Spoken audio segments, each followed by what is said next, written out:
뉴 코리아 비전 토크. 지난 회에 이어서 우리 이상준 회장님을 모시고 우리 라이프 스토리 그리고 여러 가지 대담을 함께 나누겠습니다. 이상준 회장님 안녕하십니까? 감사합니다. 네, 반갑습니다. 네. 우리 지난번에 꿈에 대해서 우리가 많은 이야기를 나눴습니다. 저는 그때 특별히 좀 감동적인 게 보통 개인들이 내 하나 꿈 이루면 그만이지. 그리고 기업하는 사람도 자기 혼자 돈 번다 하니까 요즘에 좀 좋지 않은 인식이 돼서 뭐 악덕 기업이다 해갖고 기업은 돈 벌어서 다 자기만 가지고 간다고 생각하는데 사실 그렇지 않습니다. 대기업은 어떤 기업은 우리나라 국민의 정말 3분의 1, 4분의 1을 먹여 살려주는 기업도 있고 어떻게 혼자만 살겠습니까? 그래서 저는 우리 이상준 회장님께서 뭐 20대 초반의 젊은 나이에 이 내 꿈이 나 혼자의 꿈이 아니라 어떻게 사회에 환원하는가 이런 생각을 하셨다고 그래서 저는 그 브라질의 그 유명한 슬럼가에서 일했던 그 대주교 담 헬더 카마라라는 그 주교가 한 유명한 말이 있죠. A dream you dream alone is only a dream, and a dream you dream together is reality. 그냥 혼자 꾸는 꿈은 단순한 혼자의 꿈이지만은 함께 꾸는 꿈은 그게 이제 현실이 된다. 그냥 혼자가 아니라 집단이든 조직이든 국가든 꿈이 된다. 저는 그런 생각을 해봅니다. 그래서 저희들 어린 시절에 여러 가지 꿈 가운데 저는 지금도 국민교육 헌장이 세계에 이런 명문이 있을까? 물론 박정희 대통령이 비전을 담아내고 수십 명의 학자들이 연구를 해서 엑기스로 만들어낸 게 이제 그런 명문이지만은 저는 지금도 자랑스럽게 생각합니다.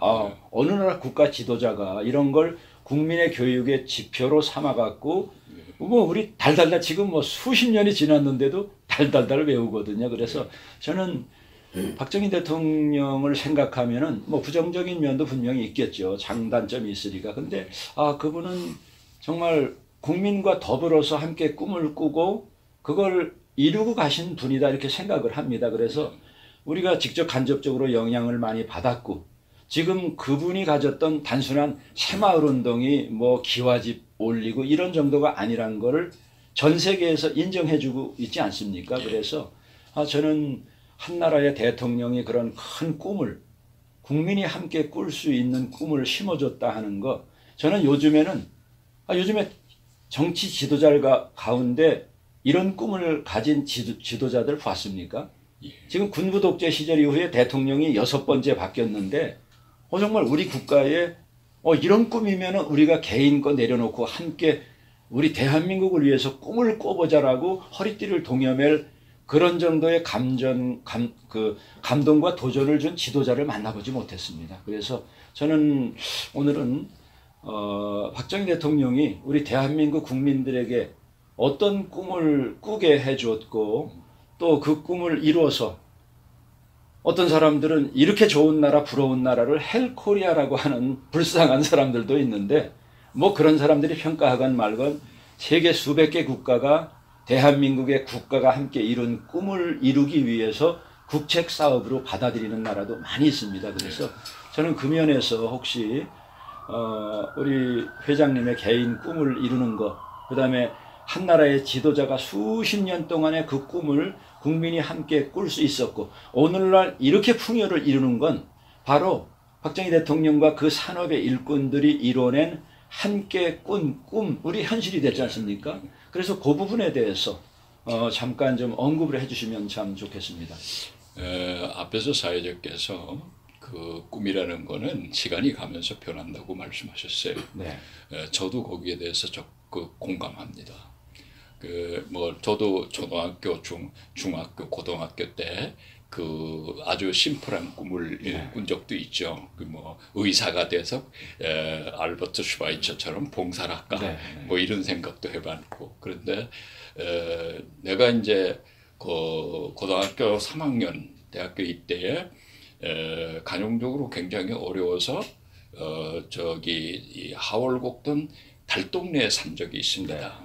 그래서 거기에 내가 가서 살면서 그 이웃에 사는 사람들의 비참함, 그 어려움, 이런 거를 보면서 제가 그래도 대한민국의 그 명문 대학을 다니는 젊은이로서 저 사람들을 위해서 내가 무언가 책임감을 가져야 되지 않겠냐.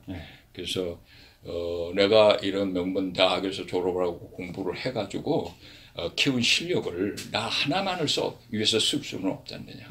그래서 저렇게 달동네 같은 데서 저렇게 어렵게 사는 사람들을 위해서 내가 뭔가를 봉사하는 삶을 살아야 되겠다.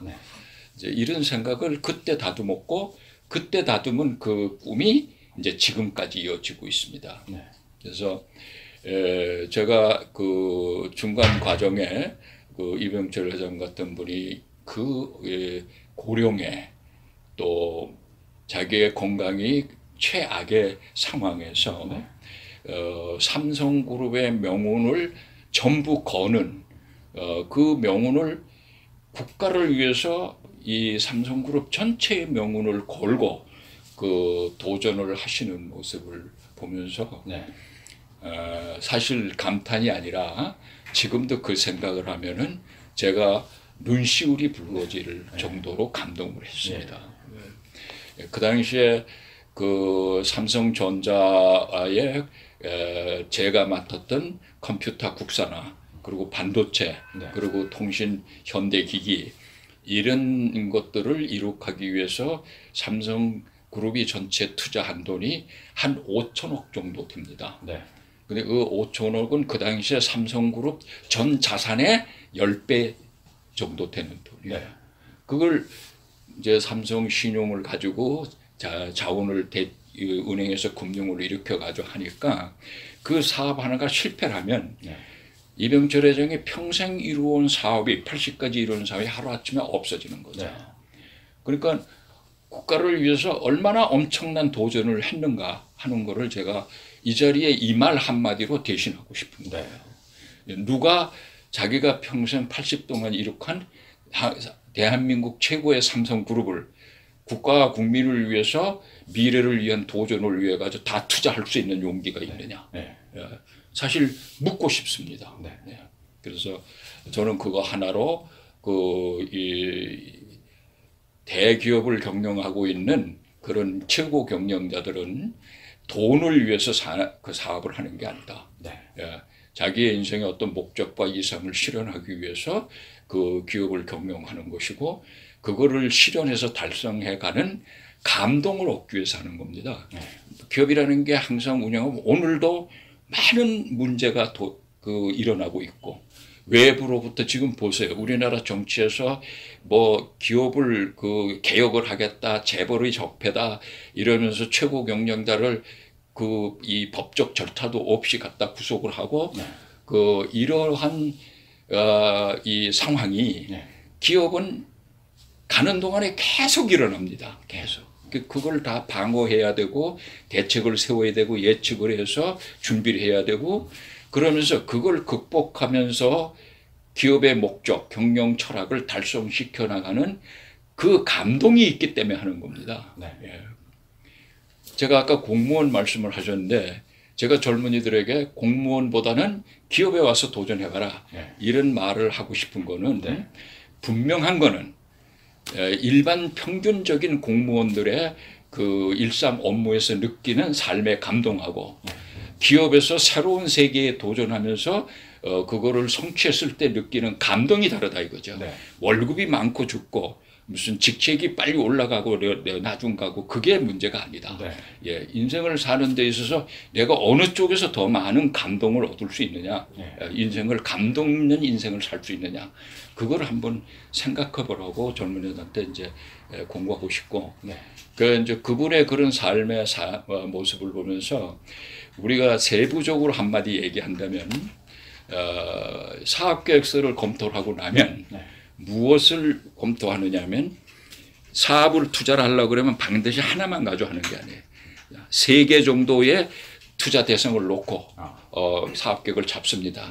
그럼 그중에서 어느 사업에 투자를 하느냐, 그거를 선정하는 마지막 기준이 뭐였느냐면 어느 것이 얼마나 많은 고용을 창출하느냐.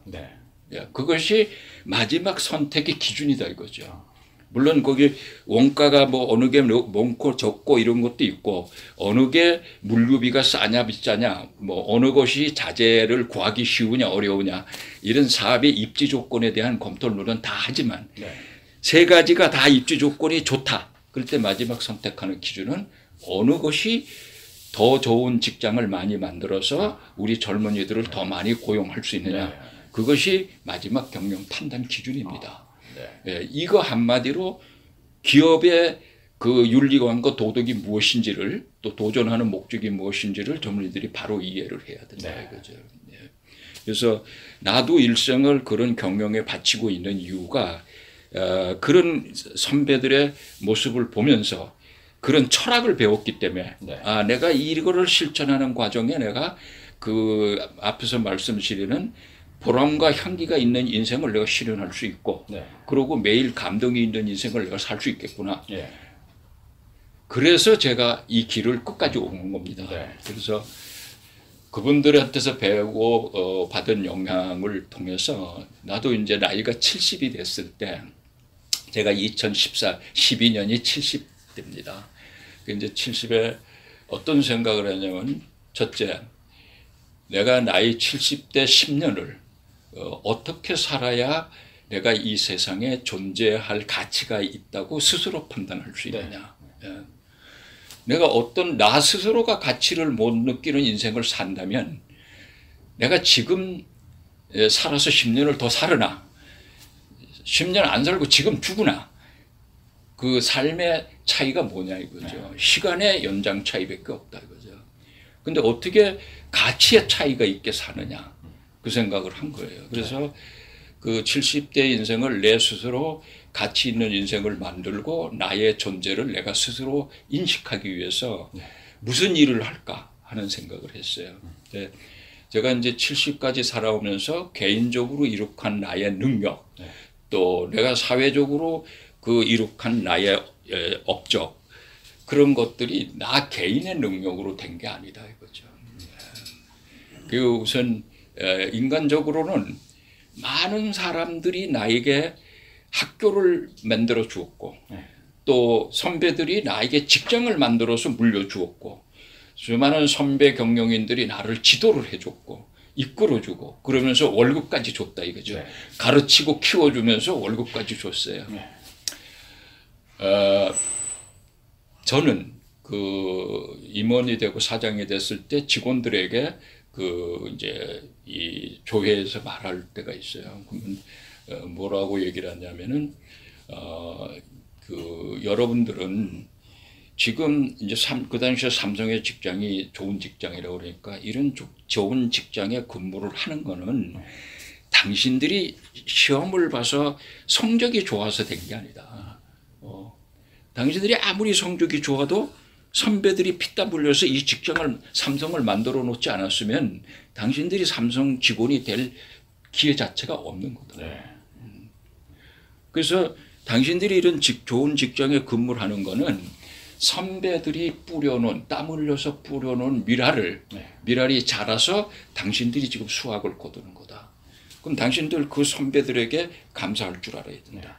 그럼 감사를 어떻게 할 것이냐? 그분들에게 선물 사다 줘서 하는 게 아니다.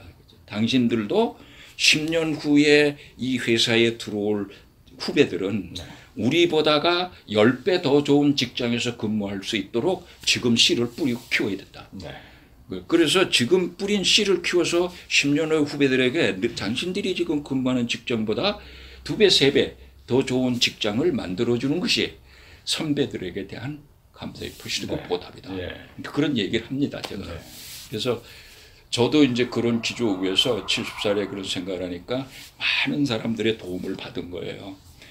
그래서 이제 70대에는 내가 하나님의 소명을 실현해야 되겠다. 네. 그 하나님의 소명이라는 게 뭐냐면은 사랑과 용서잖아요. 네. 사랑을 통해서 내가 지금까지 70살까지 받은 그 모든 혜택을 돌려줘야 되겠다. 이 받은 혜택을 돌려주라는 것이 이 시점에서 하나님이 나에게 주는 계시다. 네. 이렇게 생각을 했어요. 그래서 그러면 내가 무엇을 어떻게 돌려줄 거냐. 예. 그래서 내가 돌려줄 걸 생각해 보니까 나는 뭐 재물을 많이 모진 못했어요. 내 인생을 나는 지금도 가장 그 누구에 못지않게 보람되게 살았다는 걸 생각해. 누구보다 높지도 않고 돈을 많이 벌지도 않고 명예가 높은 것도 아니에요. 그렇지만 나는 내 꿈을 이루는 데 있어서는 후회 없는 인생을 살았다. 네. 그렇게 생각을 하고 있습니다. 근데 그런 속에서 내가 그럼 돈도 별로 없고 나는 권력도 지위도 명예도 없는 사람인데 내가 무엇을 누구에게 베풀 수 있겠냐. 그 생각을 해보니까 내가 지난 50년 동안에 우리나라 정보산업의 초창기에 시작을 해서 세계 최고의 정보산업 국가로 되는데 모든 과정을 내가 몸으로 체험을 했다. 네. 그래서 이 체험한 경험을 내가 정리를 해서 이걸 하나의 지혜식 상품으로 해가지고 후진된 국가들에 내가 이걸 보급을 해줘야 되겠다. 네. 사실은 제가 이런 경험을 한 거는 삼성에서 삼성 PC를 개발하는 사업을 맡았을 때 그때 그 회장께서 허락해 주신 자금이 1,000억입니다. 800억인데 약 1,000억 되는 거죠. 그러니까 그 1,000억을 가지고 기술을 개발하고 인재를 모으고 교육을 시키고 공장을 짓고 제품을 개발해서 해외 수출 시장을 개척해 가지고 수출을 하고 이런 과정에 대한 내 경험은 그 1,000억이란 돈이 들어가서 얻은 경험이에요. 네. 예. 그러니까 저는 뭐냐면 그 경험은 나에게는 1,000억의 가치가 있는 거다. 네. 그래서 그 1,000억의 가치가 있는 내 경험과 지혜를 넣어줘야 되겠다. 네. 예. 그래가지고 우리나라에 그러고 이제 그런 게 있고 삼성이 정보산업을 시작하게 된 동기는 전두환 대통령께서 네. 이제 그 박정희 대통령께서 중화학공업으로 경제를 일으켰는데 전두환 대통령은 정보산업으로서 이제 이 경제를 발전시켜야 되겠다. 이런 걸 가지고 1983년을 정보산업 육성해로 발표를 했습니다. 네. 그 청와대에서 정책으로. 그래서 이제 그 육성해로 발표를 했기 때문에 우리나라 기업들이 정보산업 투자가 확 일어나기 시작한 거죠. 네. 그래서 물론 삼성은 그 전 10년 전부터 그 준비를 했습니다. 84년, 73년부터 제가 처음 들어갔던 회사가 정보산업을 위해서 준비하는 회사였어요. 네. 그래서 이제 그 10년 후에 제가 입사하고 10년 후에 컴퓨터 국산화 반도체 사업을 시작한 겁니다. 네. 그래서 그런데 이제 그 준비를 하는데 동기부여가 어떻게 됐느냐면 전두환 대통령이 정보산업 육성을 하겠다는 정책 발표를 하면서 그 준비했던 거를 실천하는 동기가 된 거죠. 네. 예. 그래서 이제 그런데 우리가 하려고 보니까 아까 앞에서 제가 말씀드렸던 그 현대조선을 하는데 기술자가 이 두꺼운 철판을 용접한 기술자가 한 명도 없었다. 대한민국에. 그듯이 컴퓨터를 만들어 본 기술자도 하나도 없는 거예요. 예. 예, 전부 냉장고 선풍기, 네. 뭐 VTR 만든 사람들이에요. 네. 그러니까 반도체라는 개념이 없는 시대였다고요. 네. 근데 그거를 이 1년 반 동안에 1,700명을 모집을 해서 1년에 100만 대 수출하는 시설을 갖추고 그래가지고 제품을 개발해서 최초를 해놓은 거죠. 이거를 4대 그룹이 100만 대씩 400만 대 생산 캐파가 대한민국에 갑자기 생긴 거예요. 그런데 그 당시에 한국의 퍼스널 컴퓨터 시장은 7만 대밖에 안 돼요. 네. 조사를 해서. 네. 그러니까 이거 얘기가 안 되는 거죠. 수요 공급이 맞지가 않아요. 네. 전혀. 그러니까 이제 수출을 해야 되는 거예요. 네. 근데 수출하니까 바이어들은 또 한국 컴퓨터 못 믿는다 이거죠. 그렇죠. 성능이나 퀄리티를. 네. 언제 한국 컴퓨터 내봤냐. 네. 그런 거예요. 그러니까는 그런데 국내 시장도 없어. 해외에서는 바이오가 인정을 안 해. 그러니까 굉장히 어려운 입지가 된 거 아닙니까, 모두. 그래서 제가 그 당시에 청와대에 홍성원 비서관이라고 경제수석 비서관이 있었어요. 그래서 그분을 만나서 그런 얘기를 전했습니다. 지금 정보산업 정책에 맞춰서 대기업들이 이렇게 투자를 해서 삼성만 100만 대 시설을 갖추었다. 전체 400만 대가 되는데 이거 수출 안 하면 이 투자 자체가 국가 경제를 무너뜨리는 결과가 될 것이다. 네. 그러니까 그걸 수출할 수 있도록 정부가 정책적으로 지원이 필요하다. 그래서 이제 뭐 중간에 생략을 하고 나중에 기회가 있으면 자세히 얘기하고요. 그 정부가 발표를 한 게 그러면 이 정부를 전산화하자. 그 정부를 전산을 해서 작지만 국내 수요도 만들어주고 그다음에 이제 이 정부가 전산을 하면서 국산 컴퓨터를 다 써라. 그럼 이제 정부가 국산 컴퓨터를 써서 실제 업무가 수행되니까 그럼 바이어가 와서 그 정부를 레퍼런스 사이트로 볼 수가 있는 거죠. 네. 아, 이게 국산 컴퓨터 가지고 한국 정부가 이걸 하고 있네. 그렇죠. 이렇게 이제 퀄리티 크레딧을 정부가 장을 열어준 거죠. 예. 그래가지고 이제 이 정보 산업 육성을 위해서 전자정부 진행이 됐고, 네. 그 당시에는 전자정부 이런 거보다가 이제 전산화라고 그래가지고 5대 기간 전산망을 정부가 개발하는 이제 이런 정책을 발표해서 네. 이 타이틀 자체가 5대 기간 전산망 개발입니다. 네. 그것이 개발이 돼가지고 나중에 이제 와서 이거버먼트 전자정부라는 상태로 발전을 한 거죠. 예. 그래서 이러한 정책적 과정 이런 걸 통해 가지고 우리가 앞으로 갈 길 뭐 이런 거를 대로에 한번 내다볼 필요가 있어요. 네. 그래서 제가 지금 해외에 나가서 이 어른 선배들의 그런 걸 본받아 가지고 해외 나가서 이제 해외 시장 개척을 하고 말하자면 개발도상국에 이러한 내가 혜택을 베풀어서 나누어 줌을 통해 가지고 경험을 나누어줘서 그 젊은이들이 직장을 만들어준과 동시에 그 기회에 한국의 중소기업들이 동시에 또 거기 진출할 수 있도록 이런 걸 통해서 한국 중소기업과 젊은이들 그리고 또 개도국의 젊은이들에게 나의 그 경험과 지식에 대한 배품 이런 거를 해보겠다. 그래서 지금 한 2012년부터 지금까지 다니고 있습니다. 네. 저는 우리 회장님 말씀 들으면서 우리나라 최고의 상인이라고 불렸던 아주 임상옥인가요? 거상이라고 그러죠? 예. 임상옥. 드라마에서 한번 오래됐죠 벌써. 굉장히 오래됐는데 그때 제가 아직도 기억에 남는 게 진정한 장사란 돈을 남기는 게 아니라 이문을 남기는 게 아니라 사람을 남기는 거다. 그런 얘기를 해서 역시 저 사람이 그냥 쪼잔한 장돌뱅이가 아니구나.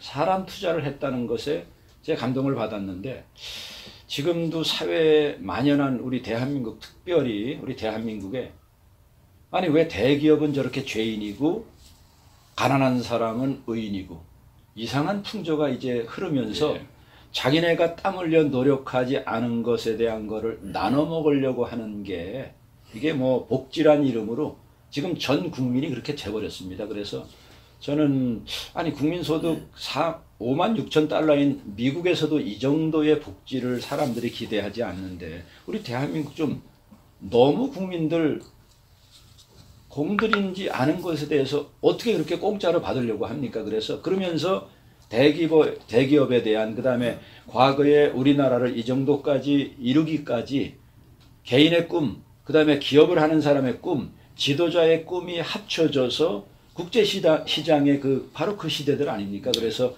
한강의 기적을 이뤘는데 거기에 대한 긍정적인 거나 외국에서 배우려고 하는 그 면은 거의 다 묻어버리고 부정적인 그 부작용만 이렇게 정치하는 사람들이 그거를 아주 정략적으로 이용해 먹는 걸 보면서 아니 그 국민들은 이거 바로 알아야 되겠다. 저는 그래서 우리 뉴코리아 비전 토크에서는 어느 사회나 부정적인 면이 있죠. 그러나 대한민국 자랑스러운 대한민국입니다. 얼마나 저는 외국에 나가서 30년 이상 살면서 자랑스러운지 몰라요. 대한민국에. 그렇게 하기까지는 정치가들의 노력이 있었고 그 꿈을 담아내는 기업가들이 있었는데 저는 오늘 이제 삼성에 대해서 우리 산 증인이시니까 많은 얘기를 듣는데 단순하게 우리가 기업을 하면은 이걸 어떻게 돈을 많이 남기는가가 아니라 이걸 통해서 사회에 얼마나 많은 일자리를 창출하는 게 마지막 판단 기준이라 하는 얘기를 듣고 전 좀 놀랐습니다. 그래서 우리 국민들이 젊은이들이 특별히 이런 대기업을 하는 사람들이 얼마나 노력을 하는가. 이건희 회장이 했던 말 좀 기억합니다. 우리 전자산업이 이제 뭐 동남아시아에서 중국에서 2년, 3년, 5년 차이로 치고 오니까 우리 이거는 이제 끝났다. 대한민국 20년은 우리가 먹여 살렸다. 저는 당당하게 그런 말 할 수 있다고 생각합니다. 그러나 앞으로 20년 대한민국을 먹여 살릴 거를 고민한다 하는데 이제 어느 분야인지 저는 벌써 몇 년 전부터 보고 있었습니다.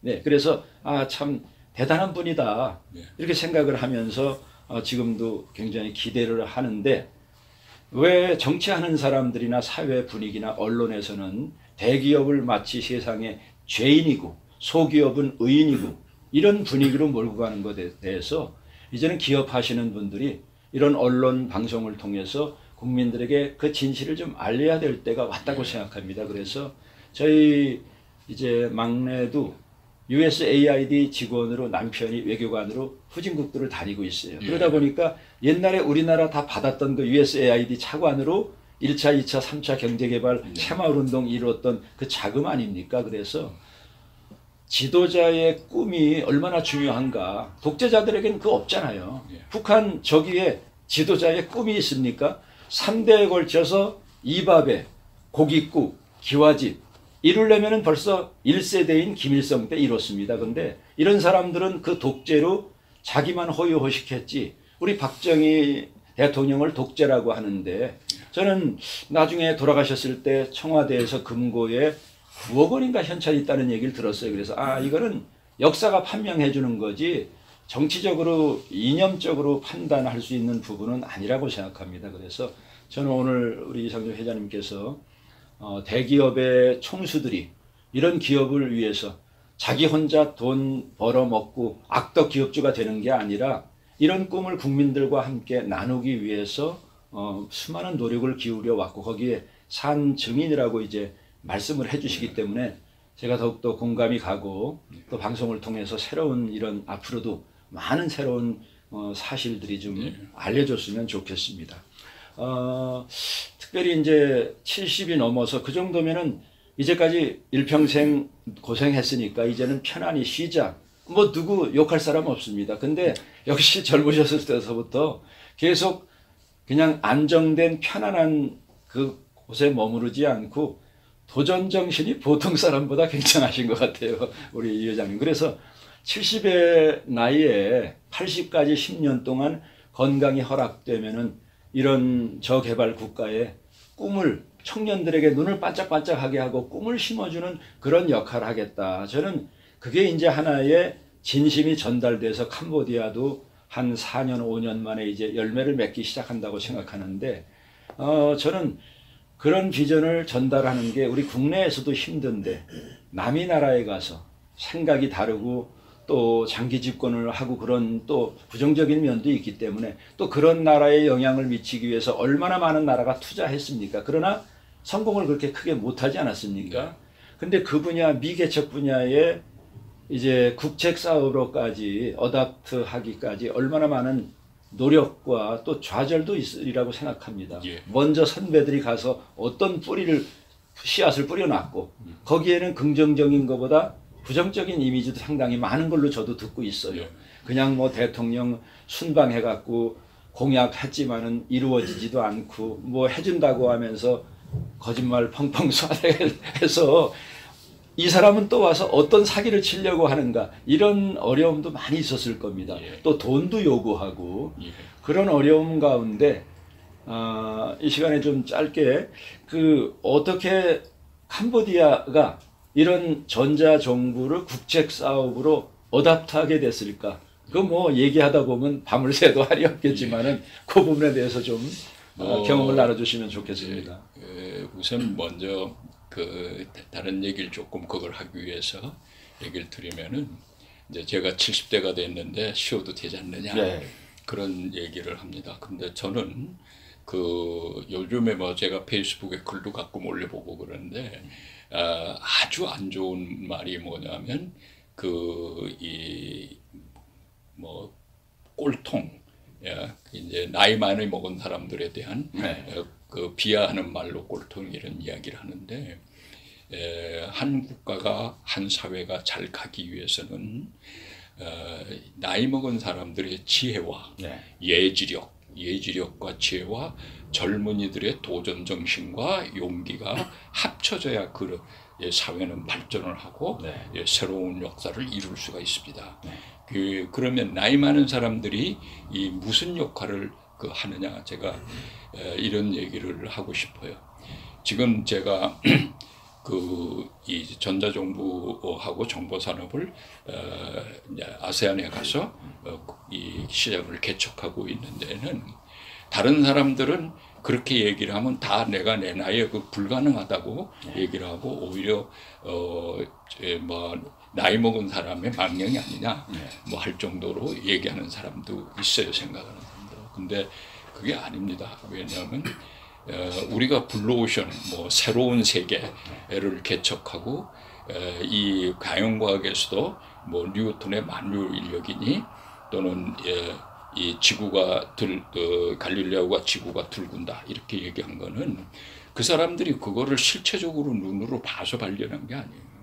그건 뭐냐면 많은 공부를 하고 탐구를 하고 고민을 하다 보니까 경험을 하다 보니까 예감이 오는 겁니다.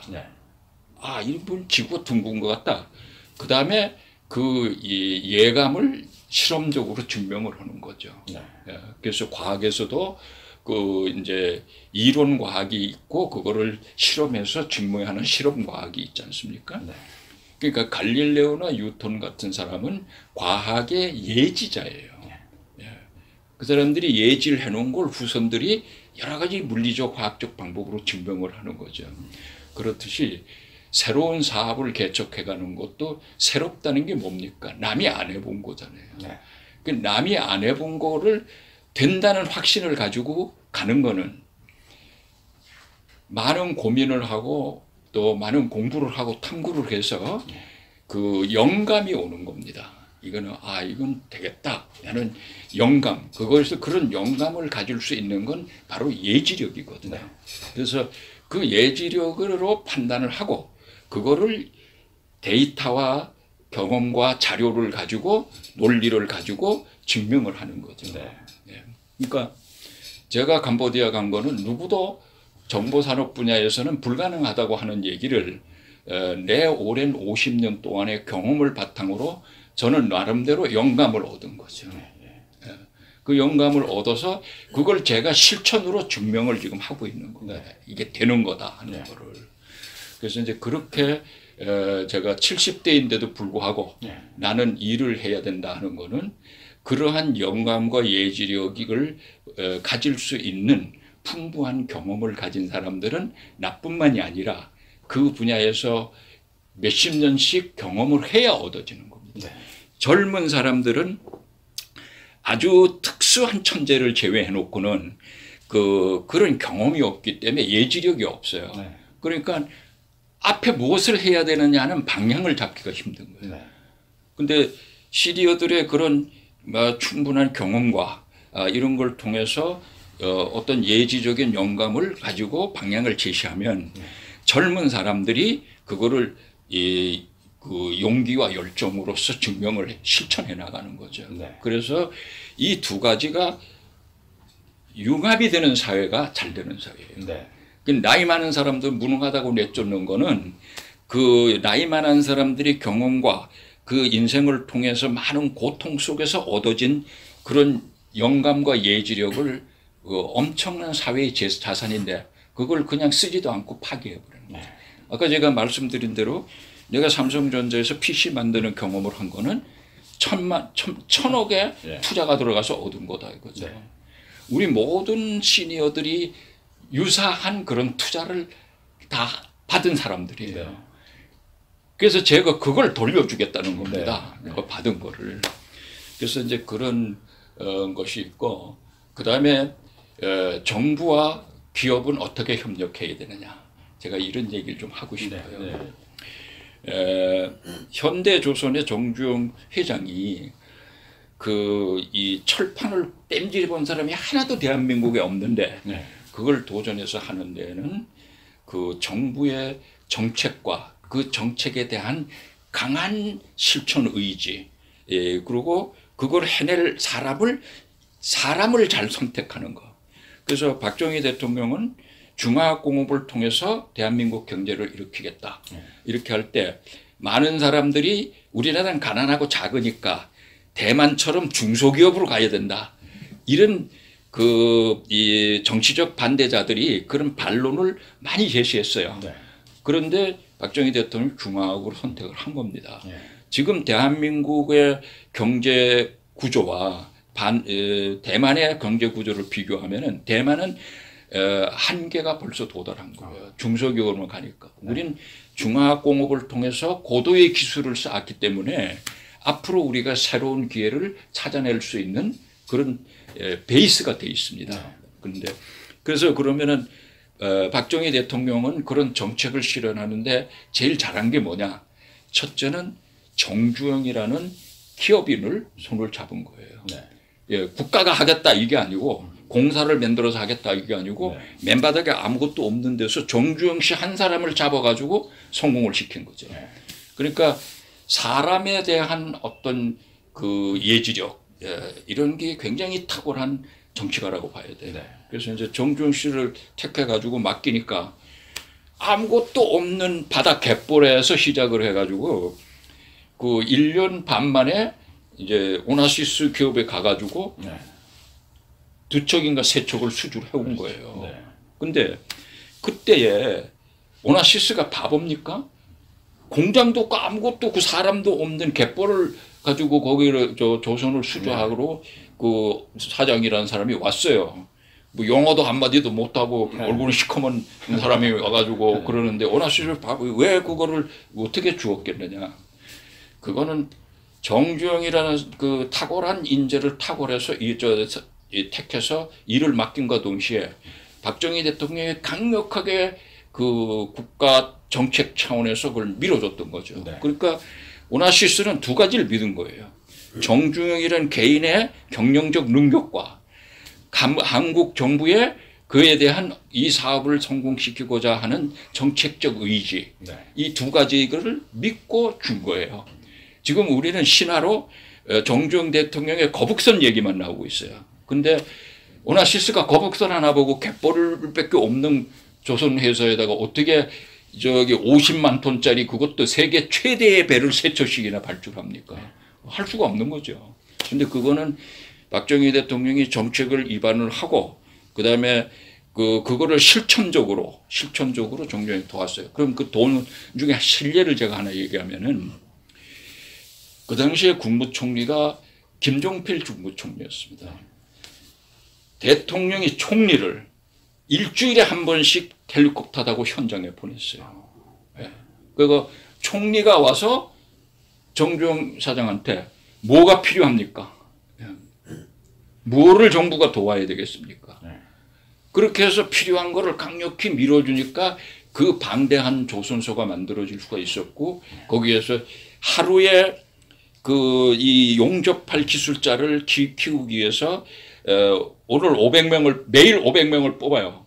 그러면 일주일 후에 200명이 나가 250명이에요. 그러한 어려움을 극복해냈는데 그런 의지, 열정, 오나시스는 정주영 회장한테서는 그런 열정과 의지를 본 거죠. 그리고 박정희 대통령이라는 강력한 정책 지원자가 뒤에 있다는 그걸 믿었던 거죠. 네. 그래서 정부와 기업이 어떻게 해야지 되느냐. 일자리 80만 개 어떻게 해서 만들어야 되겠냐. 네. 이거는 이러한 모델에서 찾아볼 필요가 있어요. 네.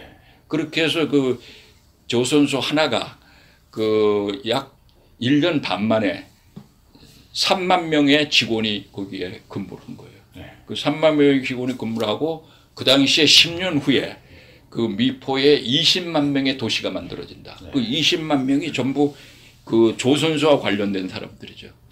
그래서 그 20만 명의 새로운 도시가 정몽원 회장의 정계 진출의 발판이 된 겁니다. 네. 그래서 이러한 것을 정부가 한번 역대 정부들이 돌이켜 볼 필요가 있다. 네. 이제 이런 생각을 하고 그 다음에 또 무슨 질문을 하셨는지 내가 캄보디아에서 이제 어려움 어떻게 이제 그 진실이 전달. 캄보디아에 가서 이제 뭐 말씀하신 대로 전에 와서 사업하신 분들이 저질러놓은 일도 많고 또 한국 정부에서 6천만 불을 대출을 해줘가지고 전자정부 일부 개발을 했는데 그 이후에 후속 지원이라든지 또는 그 기술 지원 이런 것들이 약속대로 안 돼서 그 6천만 불을 주고 개발한 프로젝트는 하나도 못 씁니다. 그게 2013년도에 완료한 거예요.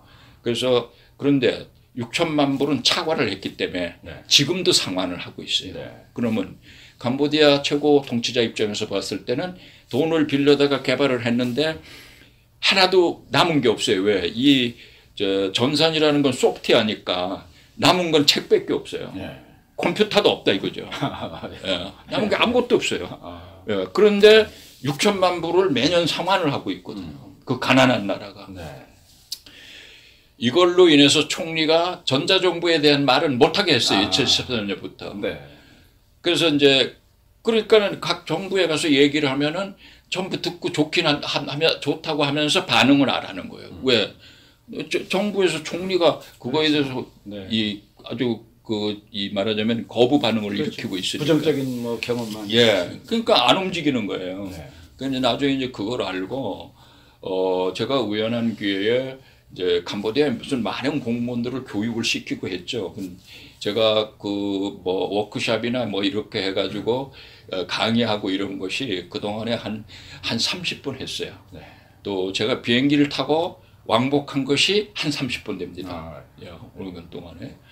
그렇게 하면서 이제 밑에 공무원들을 이해를 시키고 그 다음에 이제 총리를 설득시킬 수 있는 직접 방법이 없는 거예요. 그리고 그런 걸 내가 총리를 만나면 나한테 그 양반이 이걸 가지고 시간을 뭐 30분을 할애하겠어요? 1시간을 할애하겠어요? 그 1, 20분 가지고는 얘기가 안 되는 거니까. 그래서 그 자제분 되시는 분을 내가 이제 서울에 오는 길에 만나가지고 그래서 설명을 했어요. 그래서 전자정부를 통해서 캄보디아의 정보산업을 키우자. 그리고 정보산업을 통해서 경제를 발전시키자. 그렇게 이제 얘기를 했더니 이 양반이 웨스트포인트를 나와가지고 콜롬비아에서 경제학을 한 분이에요. 굉장히 그 스마트한 사람인데 그래서 그 말을 듣고 이거는 그냥 단순히 전자정부 다른 사람 와서 다 전자정부 한다고 그러는데 그 전자정부를 통해 가지고 정보산업을 육성하라 그러니까 자기네 앞으로 경제 발전의 동력으로 이 산업을 발전시키겠다. 그래서 자기 아버지한테 리포트를 하겠다. 그래가지고 그게 총리에게 이제 보고가 들어가니까 가족 간에는 쉽게 얘기되잖아요. 그래가지고 총리가 2016년에 다시 전자정부를 추진하라고 2016년 8월에 그렇게 이제 지시가 내려와서 이제 활성화가 됐어요. 그래서 그동안에 아까 말씀하신 대로 이제 정치적인 문제도 말씀하셨는데 이제 그 이번 작년 2017년 8월 선거를 위해 가지고 캄보디아 시스템이 그 선거 체제로 돌아가는 바람에 또 그다음 한 1년 정도 더 뒤를 됐죠. 1, 2년.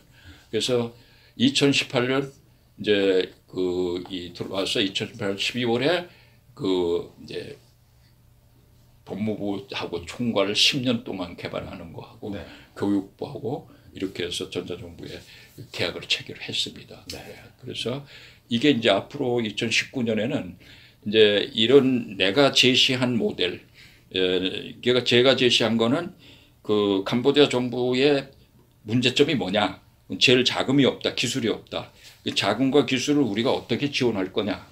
또 이걸 통해서 전자정부만 하지 말고 전자정부는 돈을 쓰는 정보 시스템이다 이거지. 근데 전자정부의 돈 쓰는 시스템을 이용해서 정보 산업을 일으켜 가지고 돈을 버는 시스템으로 가자. 이제 이렇게 제가 그 소비에서 생산으로 가는 모델을 제시한 거죠. 그러니까 이 모델이 다른 나라에서는 한 군데도 제안을 한 데가 없어요. 그러니까는 독자적인 게 되니까 조달 구매나 경쟁 입찰이 없이 그 수의계약으로 이제 된 거죠. 독점으로 그냥. 예, 그러니까 그 모델을 인정하는 데까지가 굉장히 힘들었던 거죠. 그게 그 다른 사람이 하던 방법으로 하면 쉽게 이해를 하는데 그 공무원들이 해보지 않은 거를 모델을 제시하니까 이게 법률, 규정, 뭐 관행 이런 거하고 마찰이 생기는 거죠. 그러니까 이런 거를 정리해 가면서 이제 했는데 결국은 그걸 극복함으로 해서 뭐 다른 나라들이 경쟁을 할 수 없게끔 이렇게 이제 그 한국만이 독자적으로 독점적 계약을 할 수 있도록 이렇게 시스템을 만든 겁니다. 네. 아이고 뭐 그 라이프 스토리뿐만이 아니라 그 도전적인 삶이 정말 우리에게 많은 감동과 도전을 줍니다. 우리 정치에 우리 대한민국이 너무 함몰되고 이념에 함몰돼서 정말 꿈을 갖고 세계를 향해서 달려나가야 될 우리 대한민국 젊은이들이 공무원이 최고 좋은 직업이다 하는 것에 대해서 정말 같은 어른의 한 사람으로서 굉장히 많은 생각을 하게 합니다. 그래서 저희는 앞으로도 우리 뉴 코리아 비전 토크 이 방송 프로그램을 통해서 특별히 이 분야는 우리 실물 경제를 다루신 많은 분들을 저희가 우리 이 회장님 더불어서 많이 모셔서 우리 꿈을 잃어버린 젊은 세대들에게 새로운 꿈을 주고 이 회장님을 보면은 저는 정말 뭐 머리는 하얗고 70대지만은 이 마음은 30대 40대 이상으로 마음만 젊은 게 아니라